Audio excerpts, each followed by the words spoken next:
Ireland is now deporting drug traffickers and sex offenders, many of whom potentially originate from Nigeria and other African countries to our northern border, and dumping them right here in South Africa.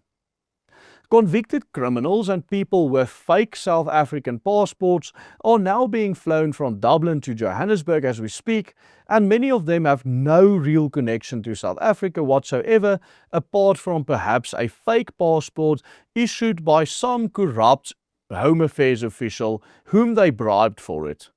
And why are South African authorities even allowing these foreign nationals to be deported to our native soil? And why did these fraudulent migrants that go to Ireland choose South Africa as their supposed or fake country of origin? Why not any other country? Or why not their own country if they want to just migrate to Ireland? Why do they need to pretend to be South Africans?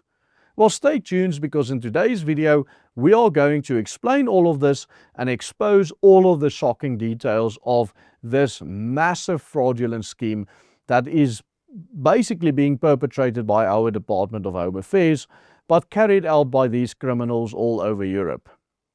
Earlier this week, Ireland deported 63 immigrants back to South Africa. According to media reports, these were 63 people identified as South African nationals, which consisted of 54 adults and 9 children. 10 of the people deported had also been convicted of serious criminal offences in Ireland. And in fact, according to the Irish officials, these deportations form part of 2 targeted operations by Irish immigration agencies. Operation Tara, which targets illegal aliens involved in drug trafficking, as well as Operation Moonreach, which specifically targets illegal aliens who are sex offenders in these illegal immigrant communities.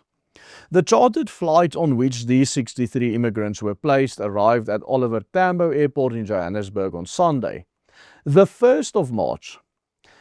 Speaking on the operation, the Irish Minister for Justice, Jim O'Callaghan, released a statement saying, "Charter flights are now a routine and essential part of remigration for the state. Without effective enforcement measures, our immigration laws would be undermined, and we would want to ensure that there is a public confidence in the application of our laws in this country." But the hard reality is that some of these passport holders aren't South Africans, or have never even been South African citizens. And what we are now seeing is that hardened criminals originating from anywhere in Africa, drug traffickers to rapists, are being deported from Ireland to our country. How did this happen? The Republic of Ireland has long been the single European country most accessible for South Africans. For many years, South African citizens, like citizens of Australia, Canada, New Zealand, or even the United States of America, did not need to apply for a visa for tourist or business visits lasting up to 90 days. That's 90. This is because Irish immigration law historically continued to value Commonwealth links to countries such as South Africa through a series of historical bilateral agreements with other English-speaking countries inside of the larger Anglosphere. And so, until July 2024, South Africans could just hop on a plane and go to Ireland with only their passports in their hand. But then everything changed. On the 10th of July 2024, the then Irish Minister of Justice, Helen McEntee, announced that 2 former British colonies of South Africa and Botswana would no longer enjoy this visa-free status to travel to Ireland, aligning the country's immigration policy to the Schengen area in continental Europe, as well as the UK's visa policy, which regards South Africans as those that need to apply for a visa. All of this, of course, in an attempt to curb illegal immigration to Ireland, because the Irish authorities know that many of the people that went there was there on a South African passport issued by some corrupt official, but that person was not even South African to begin with. Since then, South Africans have had to apply for visas for any and all travel to Ireland. This shift has made moving to Ireland illegally from South Africa very difficult. When South Africans were visa-free, a person could simply buy the ticket, board the flight and arrive in Dublin, thereby proceeding to stay there illegally for as long as you can before you get caught, as had been the case with this almost 63 individuals that have now been deported. But with the changes, applicants submit documents, biometrics and background details to Irish authorities, who could then refuse entry before the person ever even boards a plane. This also complicated the process of forging fake South African passports that was such commonplace beforehand, since visa applicants are now faced on an extensive documentation verification process along with biometric matching before they can acquire their visa. And when it comes to South Africa, this last factor is quite important. In 2022, it was reported by the Department of Home Affairs that it had confiscated over 500 fraudulent passports issued to Bangladeshi, Pakistani and also Nigerian nationals. And now these fake passports form the heart of this new deportation and immigration headache the people of South Africa will now have to face. You see, a large number of the 63 illegal aliens that Ireland has now deported to South Africa have never even been South African.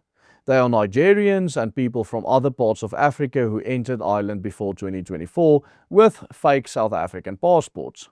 Look at this example. Take the Oyekamni family, a Nigerian family who had entered Ireland in 2023 from South Africa with fake South African passports. The Oyekamni family is now being returned to South Africa, although they are not South Africans and have never been. Came here for asylum because of the attack on myself and on my children. And then for Dublin to send us back to South Africa is going to cause a huge damage on myself and my children. So we are pleading for the community and the general island to please pardon us and allow us to stay. When did you first come, Titi, to Ireland? When did you move here? 2023 October. I came here with my 3 boys. When we came to Ireland, we settled in completely. I started volunteering and my son, they engage in school and sports and they are doing very well. Many on social media are now calling upon South Africa's Department of Home Affairs to investigate why citizens from all other African countries like the Oyekamni family from Nigeria are being deported to South Africa and what the exact status of their residency is. Under recognized international practice, which Ireland consistently follows with their remigration practices, illegal immigrants are normally deported to their native country, barring exceptional circumstances where another country is willing to receive them, which is usually reserved for harsh criminals that will end up in prison in the country that was willing to receive them. Now, we sit with a situation where some of these illegal immigrants being deported from Ireland to South Africa are known to be Nigerians. Yet, we don't know who they are, how many of them there are, and more importantly, what they are doing and where they are going now that they are in South Africa on our soil. We also don't know how many of these illegal immigrants are still in Ireland with fake South African passports that will also just be dumped here in this country. A further source of concern is, of course, the fact that Irish authorities have confirmed that 10 of the 63 people that have been deported to South Africa have been convicted of drug trafficking and or sexual assault, even during their brief stay in Ireland for the last few years. That means individuals convicted of serious crimes abroad are now being dumped in South Africa, potentially without clarity on their citizenship status or residency rights here in this country. And if South African authorities agree to receive deportees who hold citizenship in some other African country, why did the Department of Home Affairs do so?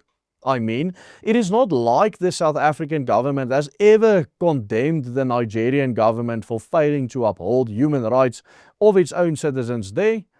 And if some of these individuals entered Ireland using fraudulently obtained South African passports, then the problem is no longer merely an Irish problem or a remigration issue. It becomes a very serious South African governance and national security issue. If these deported criminals are not properly vetted upon return in South Africa, we risk becoming a fallback jurisdiction for identity fraud networks operating across many continents.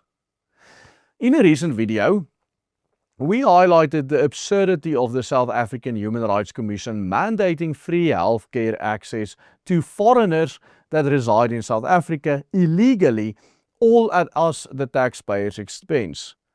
Check out this full report by clicking on this link appearing on your screen right now. And be sure to become a member of the Willem Petzer Group. Only with the support of our paid members are we able to keep our team running and produce videos such as these every single day. Just follow the easy steps on the banner. Goodbye and God bless.